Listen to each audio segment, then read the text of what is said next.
session 3 of 10. In addition to those in the chat room, we have many enjoying it by video and podcast after. And we're going to jump right in here. So thank you for joining us. And thank you so much. Shalom Aleichem. And it's snowing in Jerusalem. Yes, the last 2 days, the major news item has been, will it snow? And now it's actually nighttime, and it looks like, we could actually have a white Adar, which the last time was like 5 or 6 years ago. So everybody is really excited, and it's sort of a. Oi, shalom aleichem, everybody. Thank you so much for being part of this circle, especially given the crazy time the world is experiencing, and all of us is part of it. So if we could just say a quick circle of hello and our names and where we are, and then we'll enter into the text. Great. For the ease of this, I will just call on folks. This is Shmuley. I'm here in Scottsdale, Arizona, 75 degrees. Hi, Lauren Blatt. Hi, Lauren in Toronto. Something like minus 16 degrees, wind chill, but that's centigrade. Great. Hi, Rabbi Yuter. If you can unmute yourself. You're still on mute over there. Let's come back to Rabbi Yuter after he unmutes. Yehuda, where are you? Hi, I'm Yehuda, and I'm in Phoenix, and it's about 75 here too. Okay, Reb Nachum. I'm in Manhattan and tucked away in my apartment where it's nice and cozy. Very nice. Excellent. Eddie, how about you? Hi, y'all. I'm in Phoenix, and we're having our Phoenix winter, so it's like in its 70s. So it's chilly for us, but Great. Wonderful for everybody else. Awesome. Rabbi Yuter, were you able to figure out the unmute over there? Okay, he's having some tech difficulties, so I will. Right. This is Rabbi Dr. Alan Yuter. He is in Jerusalem, enjoying the snow, and this evening in Yerushalayim. So thank you, Rabbi Yuter, for being with us also. All right, folks. So Erev Tov Me'od, and thank you so much. And I want to find the first text I actually want to share with you. And can you hold on?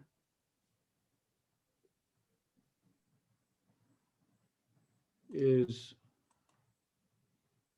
copy. I want to just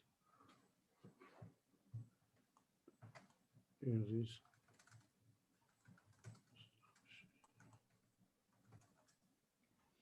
I want to first put into the chat room a series of links that are my links, and also the links to the, if you're only going to get 2 books on Rav Kook, these are the 2 books, and links to my writings and work with Rav Kook and my email and so forth. And so I'm happy to communicate. And so those links are there for people to take home, as it were. And what I'd like to do is that everybody can hear me okay and see me okay? All right. So I'm going to bring up the text that is going to be our text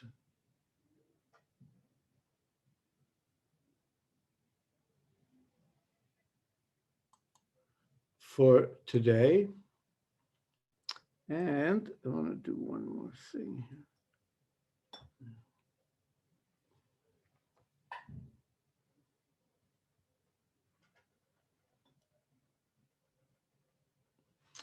Okay.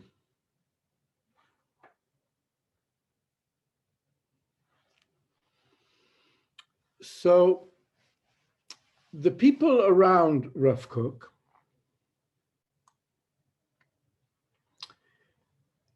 at a certain point, and I'm trying to think when is the earliest, but it would have been when Rav Kook was in Israel.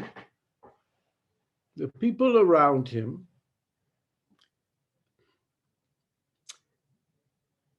came to the understanding, and this developed as they spent more time with Rav Kook, and then in the 1920s in Jerusalem and so forth.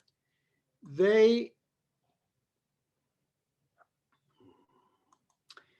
came to the conclusion that Rav Kook is experiencing Ruach HaKodesh, Nevuah, he's in those realms, and the Torah that he's sharing is sourced in those realms. And I'd like to start with a poem that Rav Kook presents his prophetic vision. ומעולם רחוק מלא נגוהות, שמשות שם רחבות קיים, וכוכבים כאור שמשנו על פני רקיע, אבן ספיר שם. From a distant world full of illuminations, the suns there are as broad as the ocean, the stars like the light of our sun on the face of the sapphire stone. There. Besorot li yagiu kitlalim leim tzuf panag, nihaluni le'eden ne'elam, sham chavion ha'oneg.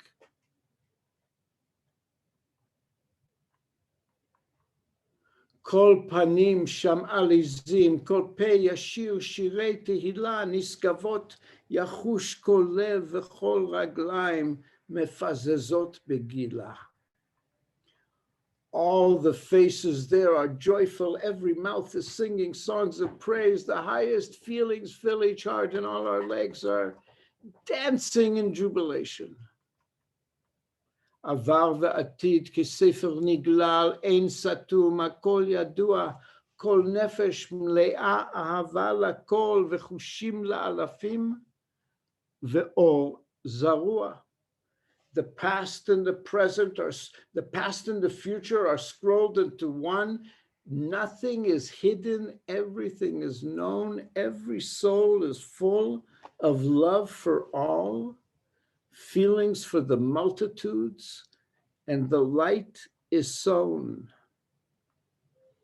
כל עברים שוטפים כנחלים, ותואר וזוהר, וגבורה ואור, וחיים רעננים, וחופש ודרור, ממולאים בכל היגיון ומפעלים. All the pasts flow like rivers, illumination, strength, purity, illumination, strength and light, life renewed, freedom and liberation fills all our thoughts and activities.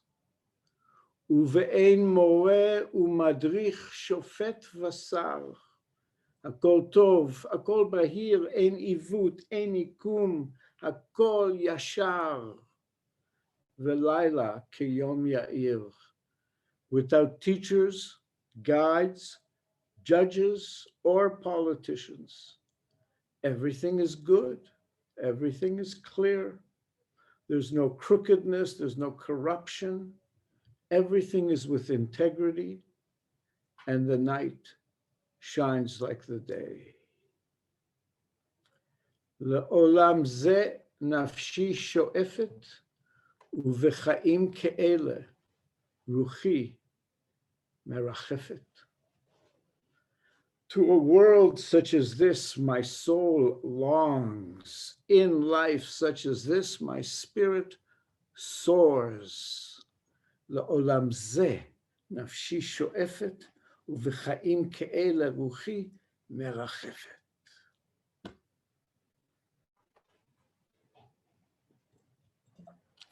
From the poetry of Avraham Yitzchak HaKohen Kook. Okay, so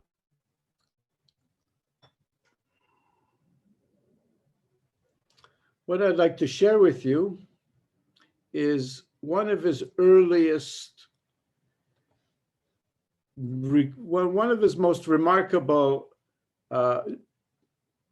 nivuot, it so turns out.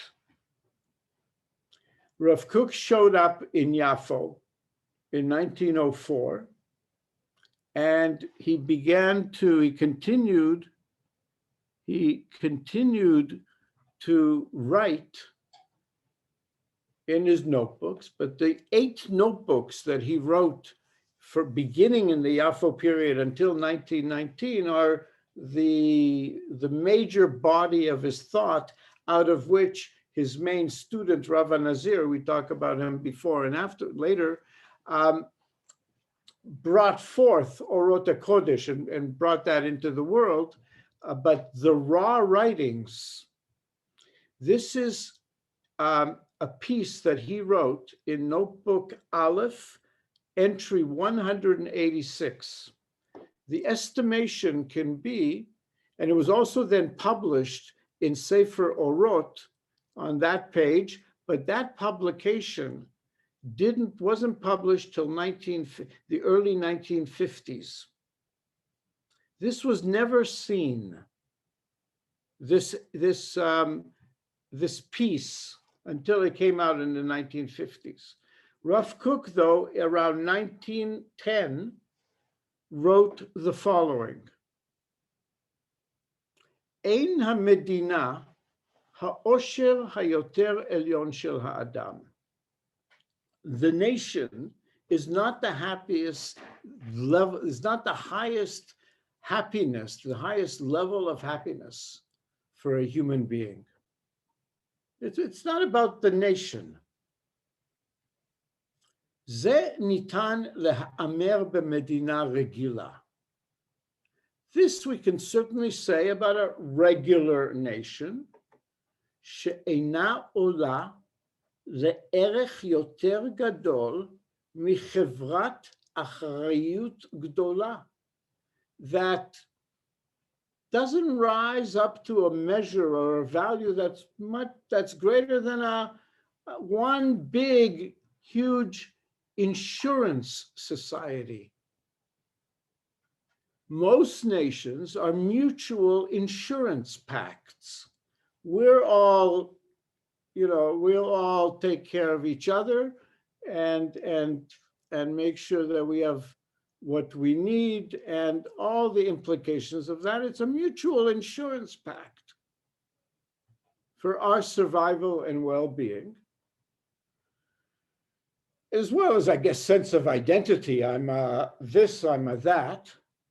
But in this situation, which most nations are just basically, economic, military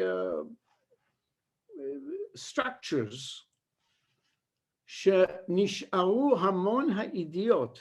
This means that they leave out many ideals with an L, shehem ateret ha'chaim shel ha'enoshiyut, that these ideals that are the crown of humankind, well, the nation has nothing to do with it. Merachfim me'ala, these ideas fly way above the heads of all those nations. That's not what they're about. Ve'einam nogim ba, they don't touch it. They're just about their mutual, power and wealth. So that's certainly the state of nationalism in the world and how nations are, and that's not the highest osher for a human being. That's not the highest level of happiness.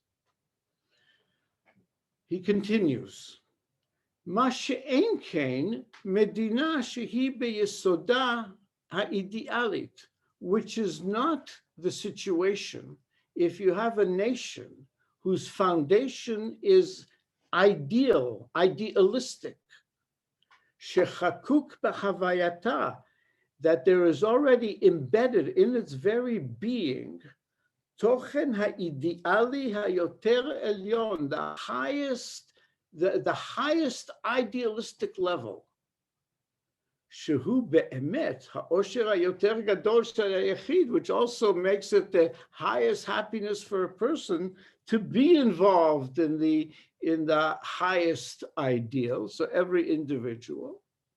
So a nation like that, Medina zu, a nation like that, היא באמת האמת היותר עליונה בסולם האושר. This is truly the highest rung in the rung of happiness. ומדינה זו היא מדינתנו, מדינת ישראל. This nation is our nation, Medinat Israel.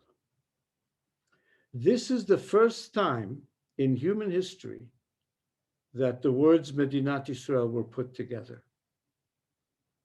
Israel has never, ever been called a Medina. We have the phrase Knesset Israel. Herzl talked about Medinat HaYehudim, and so forth. In 1948, when Ben-Gurion and the gang, they were furiously writing Megillat Atzmaut and wondering, what are we going to call this? And they went, Zion, Herzliya, Yehuda. So I don't know if there was, I think those were the main choices. Ben-Gurion said, we're going to call it Medinat Israel. And that's what got written into Megillat Atzmaut. Medina zu hi medinatenu, Medinat Israel. Yesod kiseh Hashem be'olam. The foundation of God's presence in the world. Shekol chefetza, that its entire desire of Medinat Israel, hu sheyeh Hashem echad u'shmo echad, that God will be one and his name one, shezehu be'emet ha'osher hayoter elyon. This is truly the highest level of happiness. This is the first time, I'm repeating, that the words Medinat Israel were uttered in history. And Baruch Hashem, I'm broadcasting from Medinat Israel. This nation is our nation, Medinat Israel, the state of Israel, the foundation of God's throne in the world, his entire desires. God will be one, his name will be one, Zechariah. And that is truly the highest happiness. And he ended it by saying, Emet she'osher niskav zeh tzarich hu lebi'ur haroch kedei la'alot oro b'yemei choshech. It's true.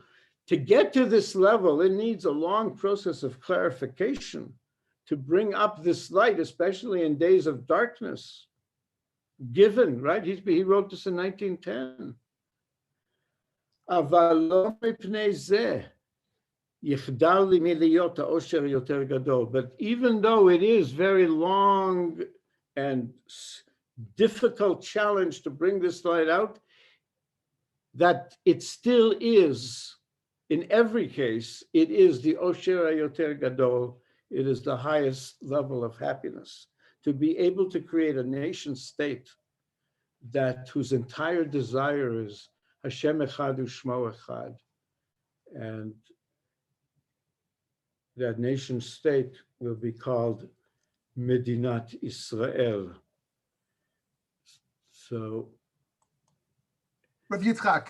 Yes. First of all, this is totally astounding and totally incredible to think about that history, and that's a huge chiddush. I've never heard anybody say that he was the first one to say this phrase, so that's really huge. And I wonder, and it's really just powerful to think of that dream. Like you think of building a family, building a shul, then you go building like a Jewish state. It's like what an aspirational dream. So my question is, when did he think we should call it a Medina? When did he think we should establish a state? right? So you got the Haredim who say when Mashiach comes, right? Then you have those who say War of Independence or United Nations. When did he want to form a state? If we had followed his advice, which was that as soon as World War I ended, to get as many people, as many Jews here as fast as possible, he understood that the British, because he was there in London when the Mandate Balfour Declaration was put in. I told you this story last week, didn't I? He was the moving force to bring the Balfour Declaration into history. Did I ever tell you this story or not? I don't think so, no.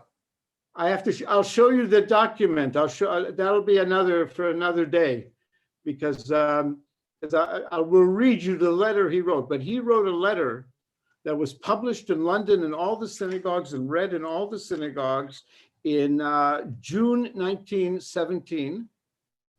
And that letter had the impact that it changed the minds of the British Parliament against they had just heard from the Rothschilds and the Montefiores, who by that time were secular, like they didn't want the state of Israel, and so they put down the Zionists in the British Parliament. In the British Parliament, the idea then sort of dropped, because if that's what the Rothschilds say. And then Rav Kook stepped forth. He was in London at that time. He wrote a letter that was read in every single synagogue. And that letter was then read it had huge impact. So next week, I'll bring that letter, a selection from it. It's an amazing, amazing document. And he understood, and then once World War I ended and the British then got control of this, he understood that if a large number of Jews were to come here, the British would carry out the Balfour Declaration and give us the control of this area. At that time, it was both sides of the Jordan. This was even before the British had seceded it to the Hussein family. That would have been what could have happened had a few 100,000 Jews been here by 1921 or 1922.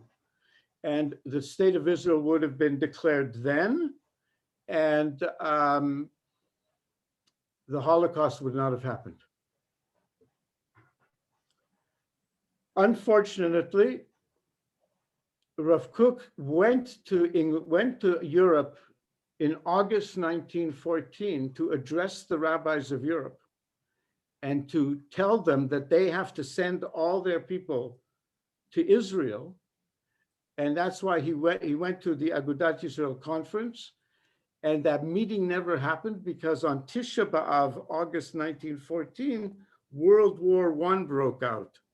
And so Rav Kook never had a chance to speak to all the rabbis of Europe and Russia. And that's what he was going to tell them. And of course, they were the ones who they had the Hitnadut to Zionism. He was going to change their minds about the Hitnadut to Zionism. So that's the way Rav Kook was trying to move history. It didn't quite succeed, but in 1948, which was also because the Vilna Gaon said that when we have 600,000 Jews here, that the Geula will come. So we would have had 600,000 Jews by 1925. We would have had Israel already, and Mufti would have had no power, and we would have had, who even knows, Har HaBayit would be a completely different situation. So that's my answer to that. With your permission, we'll go back to the structure, because we're looking at the structural schemata of the 5 foundational principles in Rav Kook's Torah that his main student, the Rav Nazir, his main student, the Rav Nazir, outlines, as everybody knows, because we explained this last week and before. But last week, I want to conclude with the last piece of it, because the last week's one was HaAchdut. No, hold on, sorry.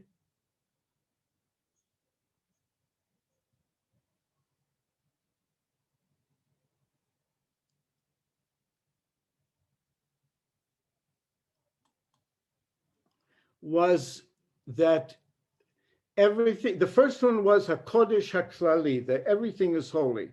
The second one was HaChayut HaOlamit, that everything is alive. And that was the one we did last week. And I just want to take us to the last entry in that section, in which he talks about, well, if everything is alive, how come there's death in the world?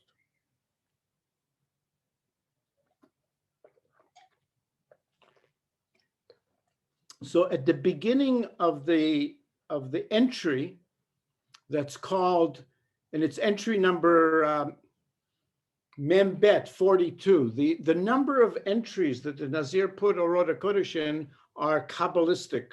A number of them are 32 entries. A number of them are 42 entries, which have to do with names of God and the 32 netivot of Sefer Yetzirah. So it's following a structure. So entry number 42 is called Chaim Ad Olam, life forever. And we're just going to read the beginning of it and the end of it. It starts like this. Hamavet ba be'ekev hachet. Death came as a result of the sin.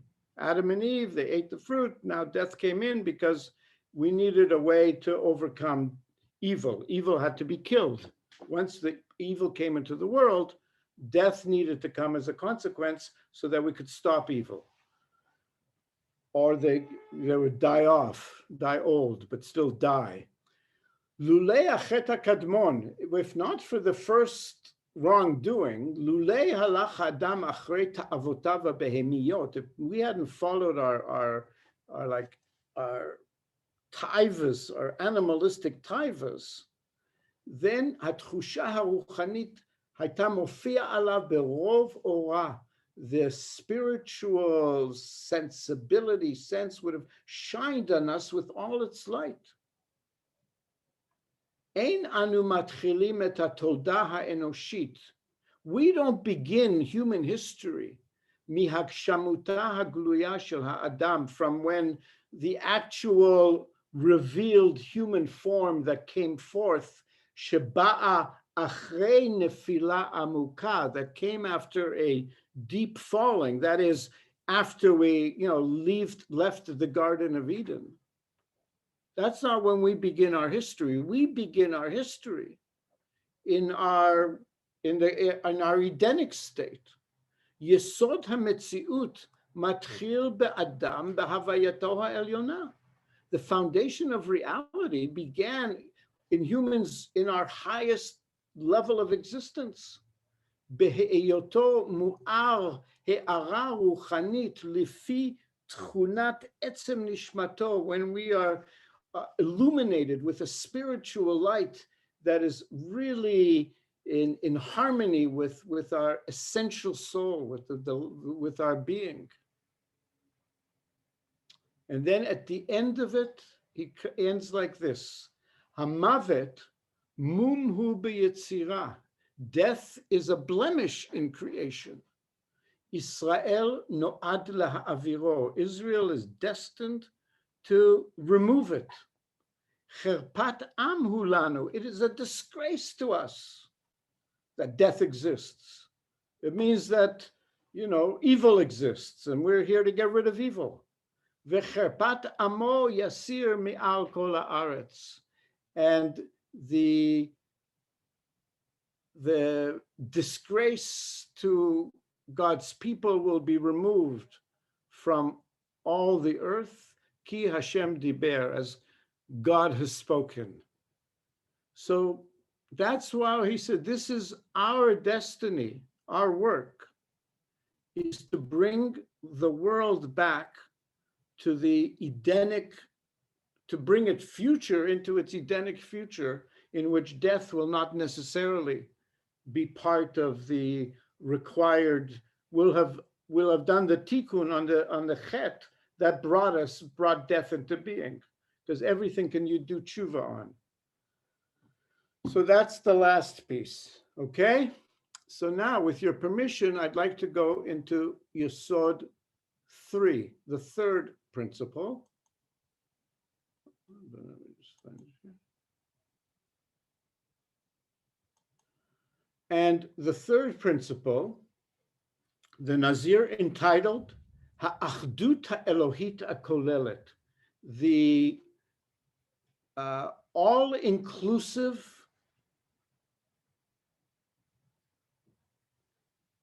godly oneness. HaAchdut HaKolelet, the all-inclusive godly oneness.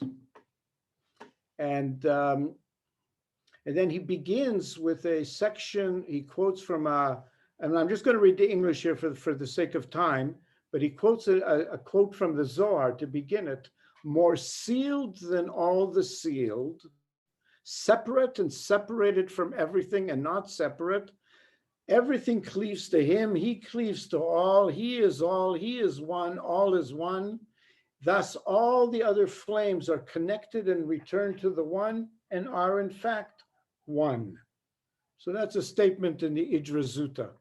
And then Rav Kook, and I'm just going to categorize here, but then he sets up the section of Rav Kook here with two categories: HaAchdut HaKolelet HaElohit, the godly, divine, universal, all-inclusive oneness, and then HaAchdut HaOlamit, the oneness of the world.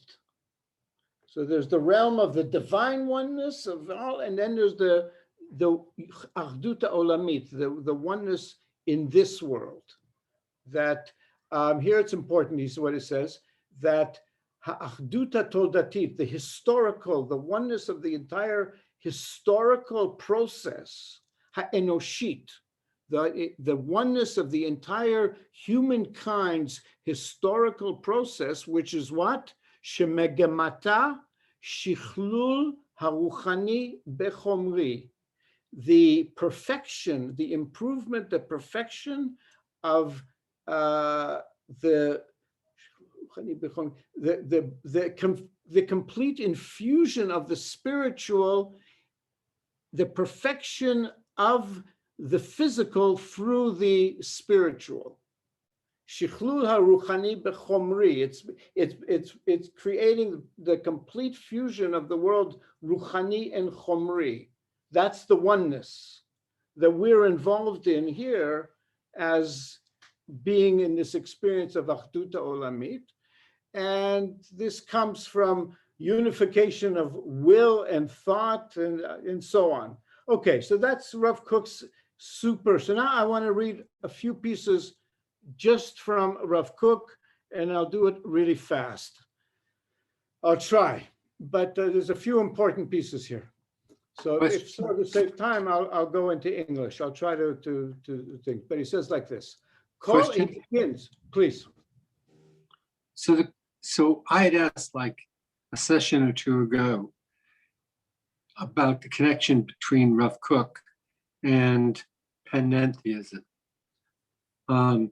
So it would seem to me, modestly, that which you just underscored by speaking about the fusion of the physical world with the spiritual world bespeaks some of that construct. And, you know, if there is an article, you know, that you suggest that I read, I'd love to better understand that principle. But if I was to summarize, what I would say is that Rav Kook is the fusion of Sovev Kol Olamim and Memale Kol Olamim. So that which encompasses all the world, that which fills all the world. So it's both of those simultaneously. But here, and that's what he's also speaking about that here. But, and this is very interesting that all existence is included in one point, because I couldn't help but look it up. Oh, where is it? Too bad. Here. Okay, I'm sorry. I found a quote in the science, because the basic point of physics is that everything is started off as one infinitely hot, dense point that exploded. And that's where all existence was included in it. So Rav Kook begins by saying all of existence is included in one point. The entire, all the size that we imagine, all the multiplicity, all the distance, it's all relative in relation to our small partiality that we're in a immature, from an immature perspective, we only see the small. But we have to understand that the huge, the broad, the high, the deep, the elevated, the shining, the fruitful, the flowing, everything that brings forth songs and so all that, everything is in truth one gleaming point, a point of existence, a drop of the divine spark.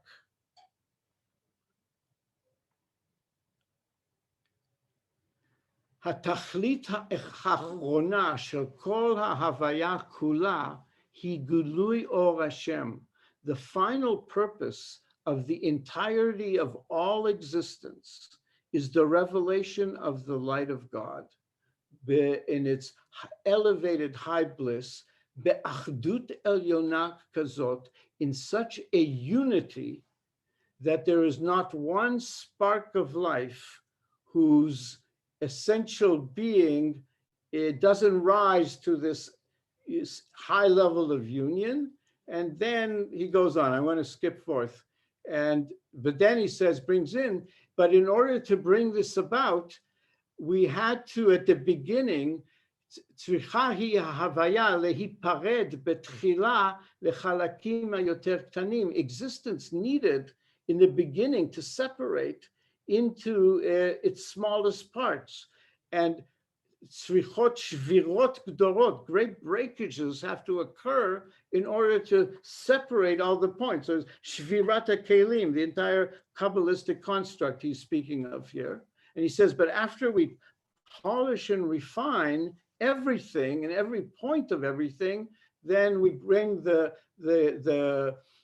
existence to the level where everything then Kol maleh or Hashem v'kvodo. Everything is filled with the light of God and God's presence, and we effect this extraordinary unification. And how do we do it? We do it. What's the only prayer that we have to say morning and night? The Shema. Shema Yisrael Hashem Elokeinu Hashem Echad. Hakri'ah b'Shem Hashem Echad. The calling out in the name of one God. Sho'efet legalot et ha'achdut be'olam, is aspires to show the unity in the world, be'adam be'amim, among humankind, among the nations, b'chol ha'tochen shel havaya, in the entire content of existence, be'ein teretz ben ha'ma'asim ve'adeot, with no dichotomy, no separation between action and theory, between reason and imagination. That's what we're calling out, is the unity of the world, all humankind, all nations, in the entire content of existence. That's what the Shema is calling us to call forth. And the more the world progresses and comes to its wholeness, all the portions will unite. And here he uses v'tchunat ha'organiyut mitbaleted alav, and the organic nature of existence will become obvious. V'hitachdut ha'elyona, and the highest level of unification, hitachdut shel ha'adam v'retzono, is the unification of the human and their will, our free will, the power of our will, im kol hayakum, with all existence, bichlalav upratav, in its generalities and its particularity. When we can unite in such a state that our will becomes then a dominant force in existence, in that level of unity. So how do we do that? Here, this is the most important piece today, is this piece. So what does that mean, that that everything is on that level, is one?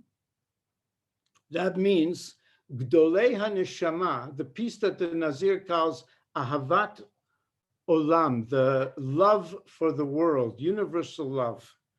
Gdolei HaNeshama einam yocholim liot nifradim min haklalut hayoter mekifa. Great souls cannot, and this I really want to dedicate to everything that Rabbi Shmuley and all your holy friends are doing, because, well, you'll see. Gdolei HaNeshama einam yocholim liot nifradim min haklalut hayoter mekifa. Great souls can't dissociate themselves from the most universal concerns. Kol cheftzam v'sheifsaitam hi tamid tovat haklal kulo. All their desires and aspirations is for the universal good, good in all its comprehensiveness, the universal good, universal in its full width, height, and depth. But we have to understand the whole is constituted of numberless particulars, and particular individuals, particular communities, small and or large. Avat havaya kula mimal'et et lev hatuvim. A love for all existence fills the heart of the good and kindly ones. And therefore, and here's the punchline, Meshukei ahava halalu, keshehem ro'im ha'olam. Love-possessed people, when we see the world, the living world, full of creatures, full of quarrels, hatreds, persecutions, and conflicts, we yearn with all our being to share in those aspirations that move life to comprehensiveness, unity, peace, and tranquility. We feel and we know that the nearness of God for which we yearn can only lead us to joining ourselves with all and for the sake of all. And so when we confront the human scene and we find divisions among nations, religions, parties, goals, and conflict, we must endeavor with all our being to bring everything together to mend and unite. We feel that individuals need to be enhanced, that the best of societies must rise to greater heights, and everything has to enter into the light of a universal life. Chafetzim shiyu kol prat shamur v'mitaleh. We want that every particular shall be preserved and developed, the haklal kulo, and the collective whole, meuchad umaleh shalom, united, abounding in peace. And here he finishes, keshem shehem ba'im el amam, when we come to our own people, and here he's speaking within our own community, to whose happiness, continuity, and perfection we feel committed in all the depths of our being, and we find our community splintered, broken into parties and parties, we cannot identify with any particular party. We want to unite with the entire nation, with the entire people, dafka kula bichlala, in its entirety, b'chol milu'a v'tova, and all its fullness and good. So I want to bless us that we really participate in the universal fixing shedes aklal kulo meuchad, so that the united one existence will be united and maleh shalom and completely filled with shalom as God's desire is for us. And so that's why I want to bless you, Rabbi Shmuley, on all the holy universal work you're doing in you're really from what, so you know what I mean. So thank you so much, folks, for your attention. And if any questions, comments, please. Thank you so much. I mean, okay, beautiful. Friends, let's take some questions.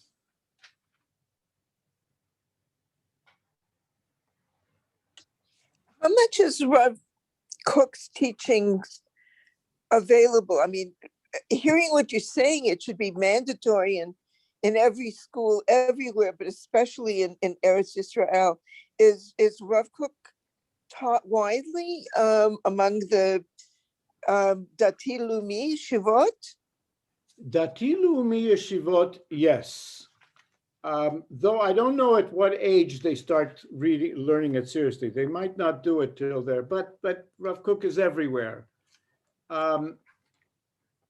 The curriculum of it is, the focus, as far as I know, in Israel is probably in his Sefer Orot, because Orot was the book that Tzvi Yehuda put together and now became the divine manifesto, as it were, because it was published in 1921. And it's the focus there is on Eretz Yisrael, and it's the universals, but it's through the lens of Israel. The universal parts, there are people who are interested, who are learning it. It follows people's interest. Those people that are inclined to that, that's their research, reading it and writing about it. There's more books being written about Rav Kook now than there ever was. There's more PhDs, there's more everything. And more of his writings, his notebooks that he wrote in various times that were never seen until were only recently published. And this I want to tell you, every day we have a reading circle where we're going through his guide to the perplexed. This book only came out 5 years ago. He wrote this in 1902. He knew he was coming to Israel, and he wrote this, and it's his longest single book. It's like 56 chapters. We've been reading it for the past half year, so we're in the chapter 30s, but you can join us. It's every day at 7 o'clock Jerusalem time, 1 hour earlier than this. If you want, we do it in Hebrew English, and this is really, in my mind, his most revolutionary book. It's mind blowing, and I'll tell you, we'll read a section from it at some point, and I'll show you what I mean. And I have to thank you. I got the Legends of Rabbi Bar Chana, the Betzalel Naor, Erev Shabbos, and it's my Shabbos reading now, and we'll do a part of it. We'll bring some of the text. It's really, it's amazing stuff. So Rav Kook he's getting more and more and more known about. It's, and I'm sure in 50 years that he'll be even more known about. He's still ahead of his time. You're muted, by the way. You don't know if you need to be muted, but he's still ahead of his time. But in Tel Aviv has this universal Israeli consciousness, and so I'm waiting for Tel Aviv to discover Rav Kook, and I'm trying to participate in that activity. That would be a unification of Yerushalayim and Tel Aviv, right? That would be like awesome. Tel Aviv was Rav Kook's favorite city. He sort of, Rav Kook shows up in Neve Tzedek, which is the north part of Yafo, a little thing there. That's where he lives in 1904. In 1909, he sent Mayor Dizengoff came to him. Mayor Dizengoff came to Israel around 1907, 1906, because he was going to make a glass factory in the north. And the glass sand wasn't appropriate. It didn't work. He came to Rav Kook, and Rav Kook told the mayor, go build a city. And he sent him to the families that were that moment creating the project of Tel Aviv, the 9 families, and Mayor Dizengoff took over the project and at Rav Kook's direction. And Rav Kook said of all the honorifics he ever got, behind being a Cohen and his mother's son, he got the honorary citizenship to Tel Aviv in the 1929 or something. So Rav Kook was, he loved Tel Aviv. And he was also very close to Bialik, who was the cultural leader of Tel Aviv. So he was very much part of that. Rabbi Yudah, were you about to ask a question? Oh, he's on mute. You're on mute still. Yeah, his unmute's not working. Maybe you want to type it. Can you type your question in? Okay, or email it to us. Sorry. Okay, while we're waiting. Oh, there he is. There he is. Okay, thank you. Good. You spoke several times today about Ratzon, will. That sounds a little bit like Schopenhauer. Was there a connection? Well, I don't know enough about Schopenhauer to answer that question.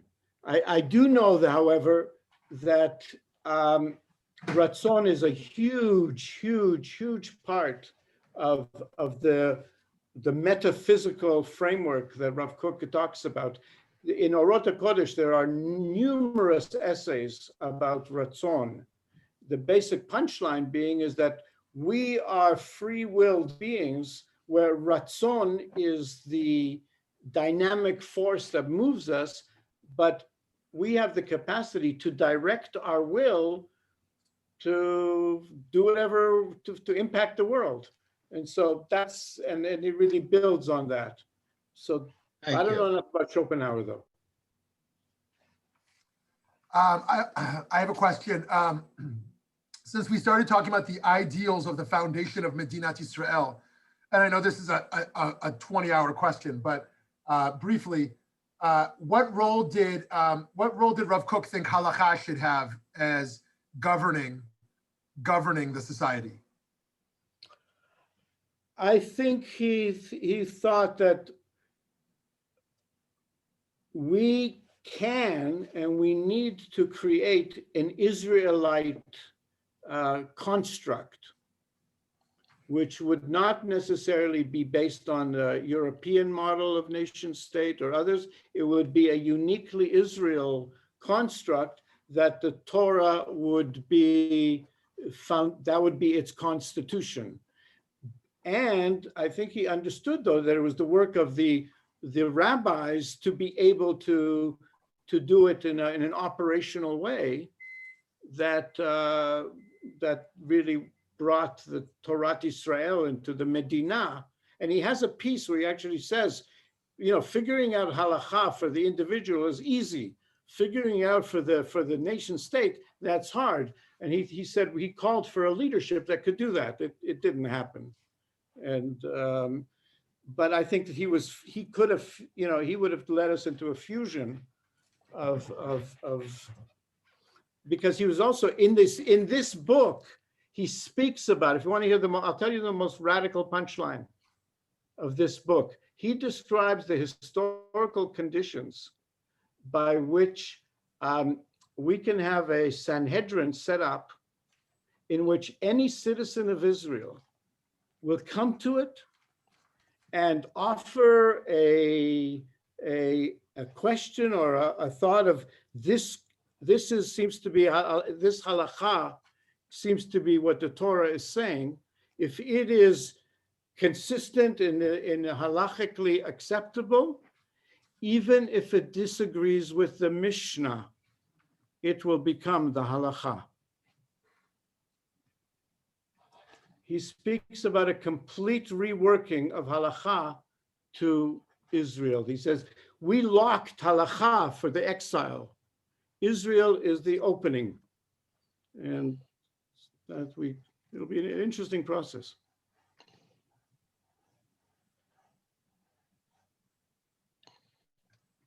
Okay, this might be a good place to pause. Very rich as always. Thank you all for joining us. Thank you, Rabbi Yitzchak, for this wonderful presentation. Can't wait to see everyone next week. Have a great So, night in Israel, Rabbi Yudah, Rabbi Yitzchak. Oh, and next week we'll also do Purim. It'll be Erev Purim, so we'll do a nice Purim thing. Amazing, great. Okay, Thank cool you. too. Have a great day. Thank you very much. Thanks, And everyone. please feel free to email me for any further discussion. Thank you so much.